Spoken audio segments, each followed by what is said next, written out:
Yun, pag hindi na ako nagbre-breakfast, totally ito na siya.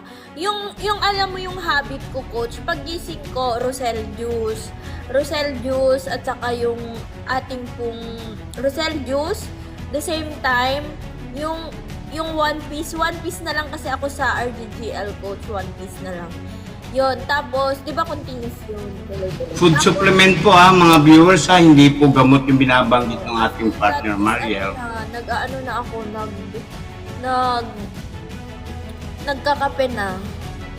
So ano yung pwede mo i-suggest sa ating mga viewers? Kasi syempre, nagsasawa naman sila sa mukha ko. Ako lang lagi narinig ko.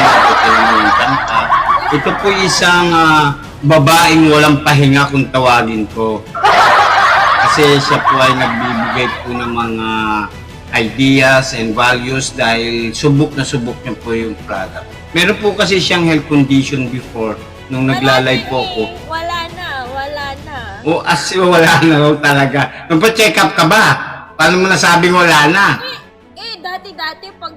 Dati pag kumakain ako ng marami, dinuduwal ko yan kasi nga sa acid reflux. Oh, yung mga experience mo, o yung mga Pag puyat lang ako ng 2 o 3 gabi na consistent yun na sabay-sabay, wala na, maglalagas na yung hair ko. Ngayon wala na, kahit puyat-puyat na ako. From work, magla-live pa, puyat pa. Oh.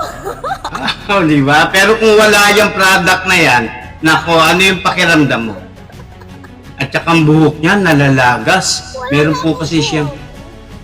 po siyang tinatawag na alopecia. Actually, Miel, kung hindi ka pumasok sa live ko, hindi ko malalaman po ano yung sakit na alopecia. Wala rin akong alam dyan.